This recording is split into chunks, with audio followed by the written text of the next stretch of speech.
Spiders Will Eat Your Face. Available on Amazon Prime Instant Watch and Amazon.com. Spiders Will Eat Your Face. The brilliant documentary about the history of pet tarantulas in America. That's Spiders Will Eat Your Face, the movie, now on Amazon. Success. Media. Network. Network. Network. Network. Network. Network. Network. Network.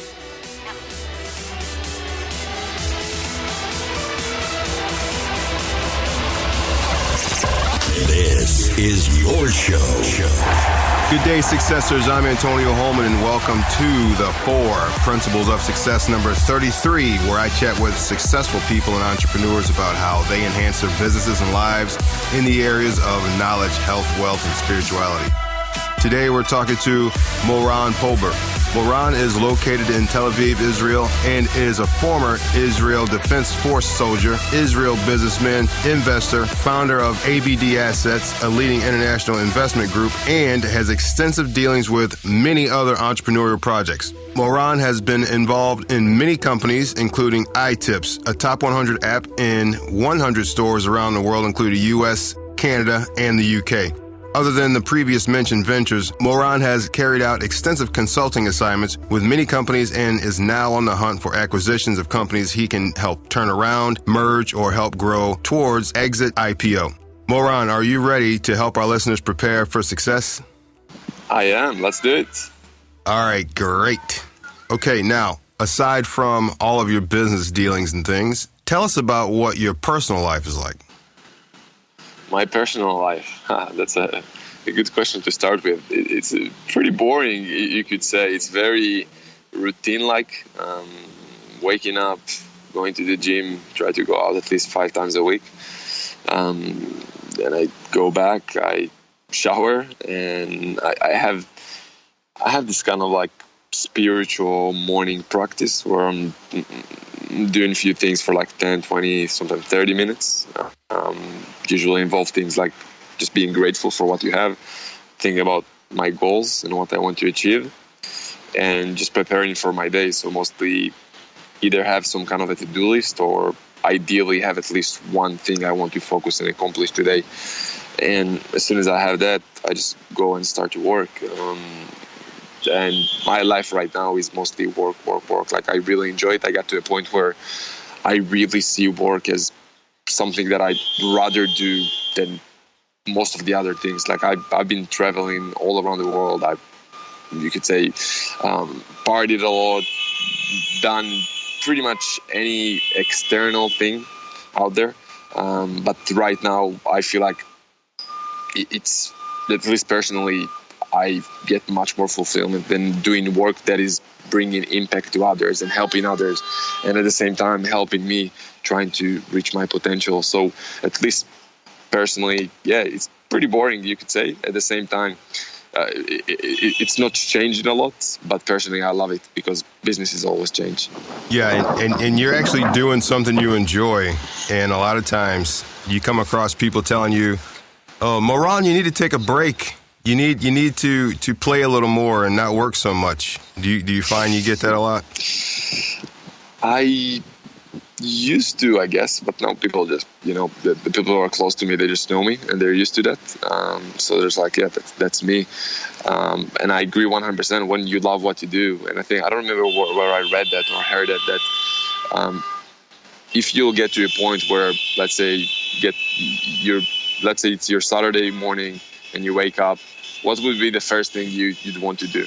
And if work is not one of them, then you should consider kind of like what you're working on, because it's fun. And obviously you have your challenges and ups and downs, but at least personally, I never had anything in life that had so many things in them like business. I mean, so much growth opportunities and giving opportunities and just the impact that you could give others and the things you can realize about yourself just by being in business. Oh, yeah. That's a multifaceted world that a lot of people don't really realize. That's good. For those who may not know, tell us a little bit more about your company that you founded, ABD Assets. Yeah, so my company right now, what we're doing day to day is basically we're looking to buy companies. I'm in the business of buying businesses, so I'm constantly out there talking to business owners every day, looking for people who just want to sell their business, basically, and I'm out there to buy them. And my goal with that is just to own as many businesses as I can and to be involved in, at least at the moment, in as many sectors as I can, just because for me personally, and I think the business I'm in is the perfect business for people who are ABD, people who just want to be involved in many things at the same time. I love that. Like, I love thinking about the overall vision of the company. I don't like to deal with the menial day-to-day tasks. That's why I want to be owner of businesses and not manager of businesses. And that's why personally I just love to be involved in many things at the same time, while still having my focus, which is to buy businesses. So I have my focus to buy businesses, but at the same time I can be involved in many different sectors. So I have lots of opportunities to always learn new things, be involved in different things, new people, new locations. So that's my day-to-day, basically, just out there looking for businesses to buy. How many do you have right now? So I'm involved and been involved in and out in 12 deals, basically. So some of them kind of like very minor equity shares in them. Do you have like an imagined number that you want to achieve? I had a goal to buy 100 businesses, and I'm working towards that. At the same time, I'm not obsessed or needing of that goal. I just think it's funny to say, hey, I own 100 businesses, and just because it's getting me closer to Richard Branson, who owns, I think, more than 300 companies last time I read or so. Yeah, I'm at a point right now. I don't really care about I guess it will be fun to have more than 100 businesses, but for me right now, it's just about enjoying my day-to-day, growing as much as I can, and just giving as much as I can with my businesses. Okay. What is the iTips app? So iTips app is it's a company that I bought. It was an app company that wasn't successful. We bought the app, and we turned it around, and that app got to be at its peak in the top 100 apps in the App Store in more than 100 countries. It was very simple app, actually. All it did is just giving people instructions and tips and tricks on how to use their iPhone more productively. So very simple app, but when we got to that business, it was nowhere, and we pretty much went into it, redesigned everything, changed the content, had better developers working on that app, and obviously had better marketing, and that helped us grow that business very well. What is this about you getting shut down in the Apple Store and the Google Play Store? Yeah, so that's just what happened with that company. One day, Apple pretty much came to us and said, hey guys, sorry, you can't upload a new version of that app because we came up with our own version. Wow. Yeah, and it just like thousands of dollars of revenues every day just went down. And we just had to move on. And I think the biggest lesson people can learn from that is just the fact that you don't want to have a business that is reliable on just, I guess, one group or company. So for example, at that stage, like 90 plus, like everything was basically, all the revenues came from Apple, right? If Apple decided to shut us down, we're done. And I had a business like that as well in the past, where the business was 100% dependent on Google. And we had that business, we had to shut that down as well, just because the business was highly dependent on Google. And one day they decided they don't want us anymore.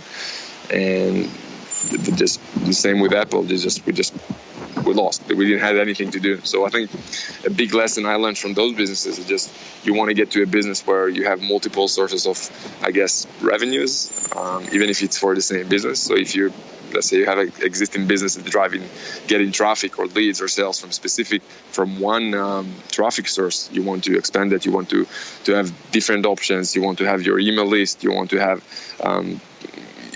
your brand, I guess, dependent not just on one thing or one company. You want to I guess, spread your eggs as much as possible. So Apple and Google, they have the potential to shut down an app at any time. Mm-hmm. So that Apple, yeah, Apple, where we had the iPhone tips. So it was in the App Store of Apple, and yeah, they basically said to us, "Hey guys, sorry, but we don't allow to have this kind of app anymore." Like I guess other industries, every industry got their own legalities and issues. Yeah. You can see it every day in the adult and gaming industries, or gambling, or however you want to call that. So yeah, I mean they have their rules. It's their store. They can do whatever they want. Yeah. Wow. Yeah. Man. What was your very first entrepreneurial venture, and how old were you? Wow. I think I was probably 15 or 16, something like that. And I sold with my best friend. We just sold flowers in the corner. My friend's uncle had what's the word I'm looking for? It's a place where they sell lots of flowers. So we bought those flowers from his uncle, and we just went to the corner of our streets in our neighborhood and just tried to sell it for like twice the amount.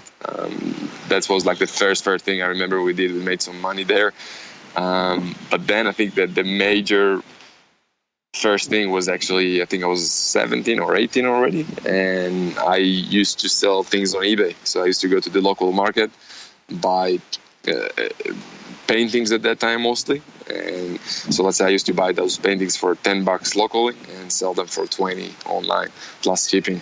And I think you could say that was the first major income or any type of revenue that I made from business. And it was fun. Every weekend I remember going to the market, buying new things, putting them online. Some of them will sold, some of them not. And until today, I have so many pictures in my mom's house, pictures that I didn't sell because no one wanted to buy them. And like all of her, I think we have like 10 pictures. They're just sitting somewhere around our house, just waiting for something. Yeah. One day they're going to disappear somehow. Yeah. If a person wants to be a business owner, what do you feel are the first 3 things they should focus on at the very beginning? If they want to be a business owner, I think first of all, just really check with yourself why you want to do what you do. And many people get into business just for the money, for the income, you could say, and the lifestyle. And for that, I would just quickly say that most people go out there and try to start a startup. And I think most people goals, which are usually income and lifestyle, those goals could be achieved much faster if they just go out there and buy a business. And usually people just don't know that, but you can buy a business pretty much with the same amount of money that it will take you to start a business. And I'm talking, you can buy literally 7 or multiple 7-figure businesses that exist for multiple years with probably little to no money of your own pocket. So I'd say, first of all, think about your goal. If your goal is to change the world, by all means, you need to start a startup. Go have your big idea, have your next Snapchat or Facebook. If your goal is just having good income and lifestyle, I think you can go and buy a business. So that's the first thing, just have your goal. Second thing, and I'm literally just throwing it out there right now. What would be the second thing? Focus. You gotta focus. I see so many people out there buying tons of courses, trying different things all the time, and they basically say, "Hey, let's try this. Let's see." They give it a try for a few weeks or maybe even 1-2 months, and if they're not millionaires yet, they just quit. So I would say, ask yourself, what would you do if you're going to fail? So let's say, ask yourself, would I do this if I'm not going to be successful at this? And if the answer is yes, stick to that no matter what. And trust me, if you're going to stick to that one thing for at least 1 year, you're going to be in a very different place in a year from now, especially if you're doing that for the right reasons and not just money. Money is great, but it shouldn't be your main reason. So let's say those are 2 things. Third one would be find a mentor. 100%. Find someone who is where you want to be in 5, 10, 20 years from now. And do whatever he's telling you, like everything. If he's telling you to dress in a way, do that. If he's telling you to talk in a way, do that. Like everything he's telling you, follow him 100%. Do those 3 things, and I mean, if you're going to stick to it, you're going to be successful. Man, those are good gems. I like those. What do you feel about being the first at a technology? Is it bad to be the first? Because eventually there tends to be copycat companies who actually improve on what you created. Is that always a doomed place to be, as first? That's a great question, and I'm not sure I'm the right person to answer that. I've never been the first in anything in business. I think it's much more riskier. At the same time, the reward could be much higher.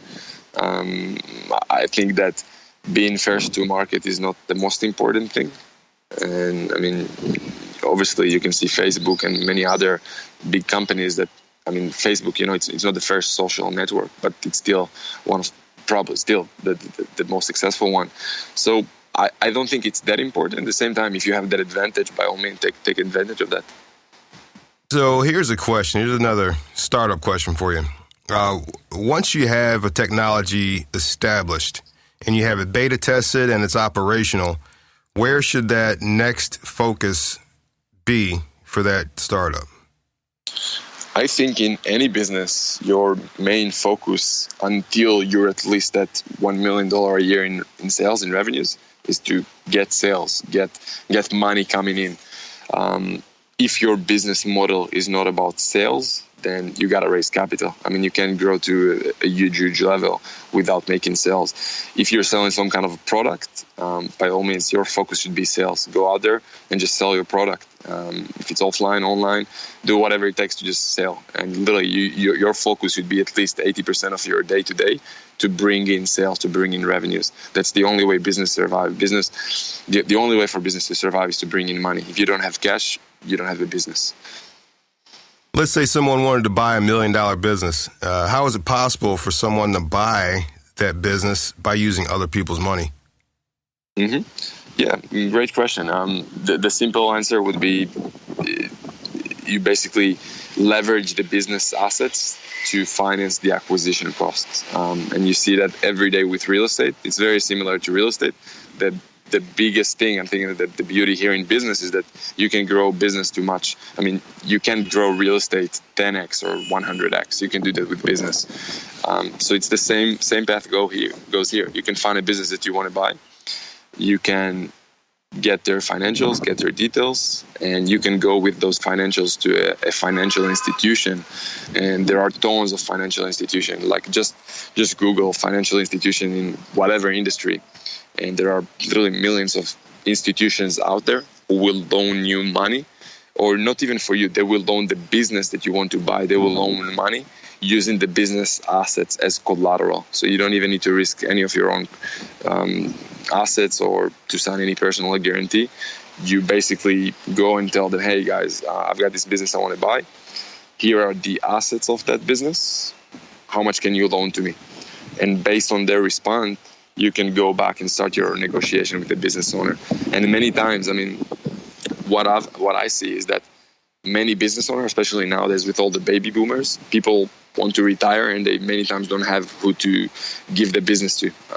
They either don't have children or their children just don't want to be in a boring, in quotes, business. So many times they'll give you the business, you the business in a very fair price if you're going to show that you're passionate, that you're excited, and that you basically many times just keep their brand and their heritage and take care of their employees and things like that. Many times for many business owner out there, it's almost as much as important as the amount of money you're going to pay for their business. Yeah, that's very similar to real estate investing in a lot of ways. I never realized that before. Yeah, it's very similar to real estate, like 100%. The beauty is, though, I mean, I think that there's much more flexibility and places that you can play with, unlike real estate. And for me, I think just the funniest thing is that, not the funniest, but just like the coolest thing is that when you have a business, there's so many things you can do to grow the business. I mean, real estate, yeah, you can fix some things in your apartments that you buy and stuff like that. But I mean, there's only so much you can do to get an upside for that business. In business, I mean, you see it all the time. Businesses can grow like crazy. You can be $1 million a year business today, and you can be a $10 million a year business next year. You can't do that with real estate. And another thing is that when you sell a business, you sell, obviously depends on the valuation method, but many times the simple way to value a business is by the multiples of its profit. You don't have this with real estate. With businesses, you can sell your business for 3 to 5 to sometimes 7 or more multiples of your yearly profits. So, I mean, there's nothing out there like that. Now, you're looking for companies to acquire. Are you looking specifically for certain types of businesses? So we have our criteria, obviously. For us, we want to go to businesses that are doing at least $1 million a year in sales already. So established businesses that already, I guess, been through the startup phase. Because as you probably know, most startups, they fail. I mean, I don't care how you look at it, stats out there. That's what they say. Most new businesses, they're going to shut down in the first 5 years, and those who survive the first 5 years, most of those will shut down in the first 10 years. So ideally, I want to buy as established business as possible. If the business exists in 10 or sometimes even 15 or 20 years, it's even better. That will be the first criteria, because I want a business that if I'll go into, even if the owner is going to exit the business and retire, I want to know that the business is most likely going to stay the same. It's not risky to buy that business. Secondly, obviously, we want to have a good management team in place because, like I said, I personally don't want to run a business. And I think there are people who are just running and managing day-to-day businesses better than me. So ideally, I want to have a good management team in place. And if there's some kind of a low-hanging fruit opportunities, for example, I had a call literally 2 hours ago with a business that is doing no online marketing at all, like nothing. All their business is based on cold calls, and they're doing above $1 million a year in sales. Wow! I mean, you can go into a business like that, just implement some strategies and online marketing systems, and I mean, you can grow that business. And I don't want to, overestimate what we can do there, but I mean, you can at least double the business, I believe, very fast just by bringing in some new leads and customers from online traffic that he didn't use at all. Yeah. So, yeah, those kind of things. Man, that's incredible. No online presence and cold calls only. That's incredible. Yeah, I mean, it's crazy, and I'll tell you even more than that. He told me, so he's doing a bit above $1 million a year in sales, and he told me that the business that kind of like one of the biggest businesses around him is a business doing $20 million a year in sales. And at least according to what I learned so far about that business, the only difference is that other business that doing $20 million a year in sales got 20 sales rep versus he got only like 4 sales reps. So, I mean, and I'm not even sure that they're doing any online marketing, right? So, I mean, there's so many opportunities out there. Just a matter of finding low-hanging fruits, finding good opportunities, finding good deals. Like that deal, for example, the owner is 67 years old. I mean, he'll need to retire at some point, and he'll need to do something with that business. Now, let's say he decides to retire today. He can shut down that business. But then what will happen to all of his employees? And I mean, some of his employees are working with him for like almost 20 years now. He's not going to do that because they have families, they have kids, they need to bring in money. I mean, there's no one out there, who care about people will just shut down the business and let his employees go. So he will be more than happy to sell the business to someone he can trust, someone who will just keep doing whatever the business is doing and just try to bring in new systems, new processes, and help that business grow. And I hope it will be me, to be honest. And I mean, you can buy those businesses for very fair prices. Unlike startups, where you need to pay for startups nowadays huge valuations, is because the potential for growth. And I mean, fair enough, that's the game of the startup world. But this type of business is just cheaper to buy, and in my opinion, just more sustainable, and the upside could be as much as a startup. I'll just give you an example. That I have friends who are investing in startups, who are in the VC world, in venture capital worlds, and just angel investors in startups. They know in advance that 9 out of 10 businesses that they'll invest into, they're going to fail. They know that. But for them, they don't care about it, because they know that even if one business will be successful, they're going to have their returns back. With those type of businesses that I just mentioned, I mean, most businesses will just stay the same. There's no way that 9 out of 10 businesses like this that I'll buy will fail. Just no way. They're existing for 20 years already. I mean, what the chances that I'll get in and they'll just fail tomorrow? Obviously, it can happen. I mean, everything can happen, but most chances it won't. And that's why, at least personally, I love to focus on those businesses. But I'll just finish and say that I want to tell it to people, because I see so many people out there who are starting a startup, and they're trying to be that one out of 10 businesses that are going to make it, versus just finding something more sustainable, I guess. And that's at least my thought. Like I said in the beginning, why I think people need to consider and just be open to the idea of just buying a business versus starting one. Yeah, that's interesting. I've never thought about that. Wow. So throughout your journey, what do you feel was the most personally unsuccessful time in your life? Wow. Those are tough questions. I don't want to look at any time I had in my life as unsuccessful, to be honest. Obviously, I had my struggles. I mean, I had my periods where I didn't know where I'm going to have money to buy food next month, or obviously pay rent and all that stuff. And I look at those periods as the periods that made me the person I am right now. So you could say I was unsuccessful when I didn't have much money or coming in or something like that. But at the same time, I think when you get to those points in life, you learn on your skin that there's nothing to lose. Like literally, I mean, what's the worst that could happen? Worst case, you can always go back and live with your mom. So there's really nothing to be afraid of. I think that's the biggest thing you learn from those times. And if you can learn those lessons and just go out there to the world with no fear and just go for your dreams, that's the only thing you should focus on. Oh, yeah. What do you feel was one of the hardest things for you to overcome in your business that you've since conquered? One of the hardest things to overcome in a business, I think it's the ability to trust people and partners and employees and stuff like that. And when you are able to really, really trust and just let go, I mean, you'll find out that most people out there are just good people, and they just want to grow as people as much as you. And if you'll give them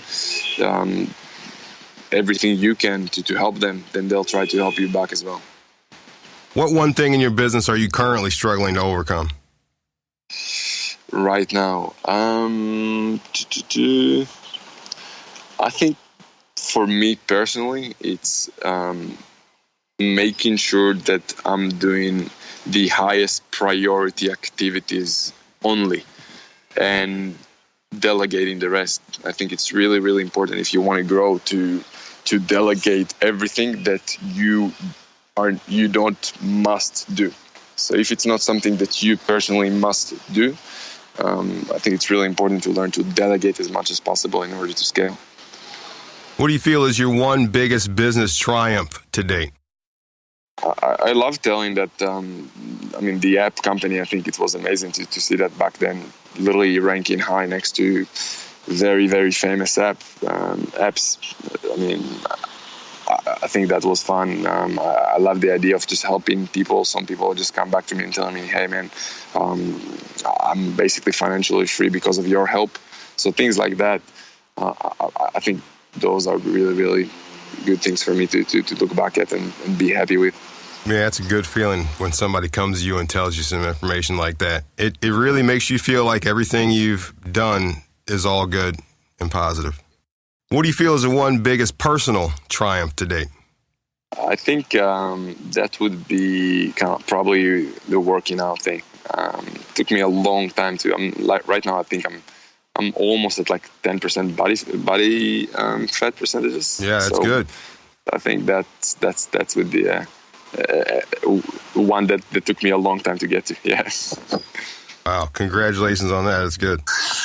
Thanks.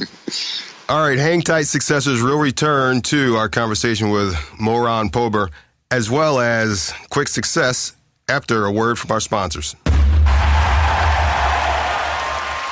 Spiders Will Eat Your Face. Available on Amazon Prime Instant Watch and Amazon.com. Spiders Will Eat Your Face, the brilliant documentary about the history of pet tarantulas in America.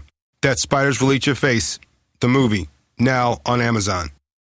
Are you a tense, tired, busy person who works day in and day out who tends to lack the proper sleep and energy? Using modular supplements, health-related articles, recipes, life hacks, and more, Bellison can help. With quality as high as Bellison, you're buying from a company that cares about the environment and only uses premium vegan supplements. That's Bellison.com. Want to learn how to cook healthy, exercise, and meditate in just 30 minutes a day? Bellison.com. Want to feel healthy, energetic, and focused like me? Bellison.com. To receive a 10% discount at checkout, visit Bellison.com with the coupon code THE4POS. Visit Bellison.com now. That's BELISAN.com.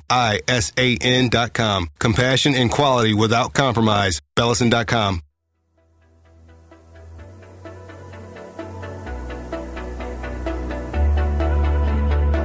And we're back with Moran Pober. Now we get into the part of the show I like to call Quick Success, where you, Moran, can inspire the successors to enhance their lives in the areas of knowledge, health, wealth, and spirituality. Moran, what are you currently doing to enhance your knowledge? I'm constantly reading, taking seminars, courses, all of that. Like I have tons of books on my Audible app, so I'd say, yeah, books, courses, seminars, mentors, all of that. What are you currently doing to enhance your health? Working out almost every day.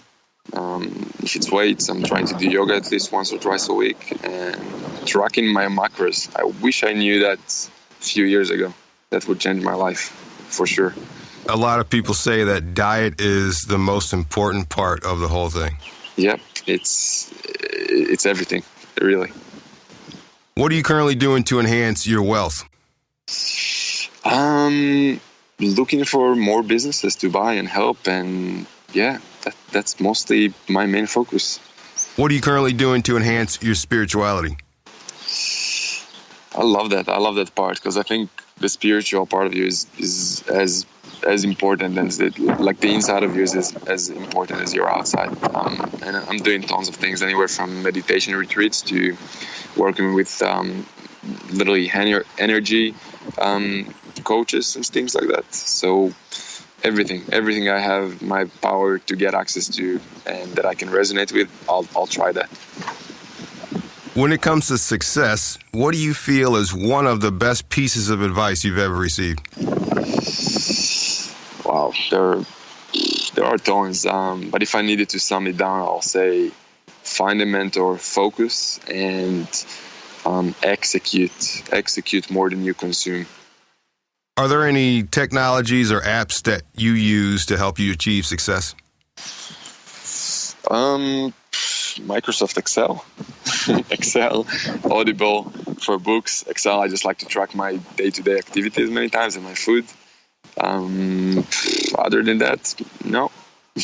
What new thing, book, activity, or technology, or even skill are you excited to learn and dive into? That's a great question. I don't know how to answer that. I'd love to learn martial arts, but I guess that would be awesome to learn some kind of martial art, like full-time almost, at least for a while. As far as helping our listeners achieve success in whatever it is that they're doing, what piece of advice can you give them? Yeah, focus. The ones I said before, I think those are the biggest ones. Focus, find a mentor, execute. But then I'll finish and say, you got to be grateful for what you have right now. If you're not happy today, there's a small chance that you'll be happy tomorrow. You got to find any way to, whatever you can do, focus on your today. If you'll find a way to be happy today, your future will be great as well. Oh, yeah. Those are powerful words. I've learned over my life that gratitude is one of the top things that can lead you to a successful life. Yeah, 100%. All right, Successors, Moran has a special exclusive offer. Moran, what's that all about? Tell us. So it's mostly for people. So I guess I'm looking for two types of people. One of them is just people who own existing businesses who maybe want to sell them or just open to the idea to sell them or want to explore that. I'm happy to talk to them and see if maybe I could make an offer to buy their business. I know that after those interviews, I'm getting tons of emails of people who just want to become an investor eventually. So if someone is listening, you want to get into this world, there is some kind of opportunity to watch my back while I do deals and help me and get equity in my deal. So if you want, just email me. My email is just my name, Moran, Moran, at abdassets.com. That's my company. All right, there you heard it, Successors. His email, Moran at abdassets.com. Moran, how can our listeners connect with you? Just email me. I'd love to hear any feedback, good things, bad things about this interview. I'd love to hear what people think. In the end of the day, I'm doing those interviews just to see if I can add as much value as I can. And I hope if we could help even just one person from this interview, I've done my work. Yeah, that's what it's all about. Finally, Moran, what's your definition of success? I'll finish with a sentence that I like to really follow. There's a sentence that says, hell on earth would be to meet that person you could have been. So I think success would be to just do whatever you can to not meet that person you could have been. Successors, I hope you've enjoyed my conversation with Moran Pober. Please check out more successful free content like this at the4pos.com, as well as rate and review wherever you find podcasts. Thanks for listening and prepare for success. Thanks, Moran. Thank you very much for having me, man. I enjoyed it.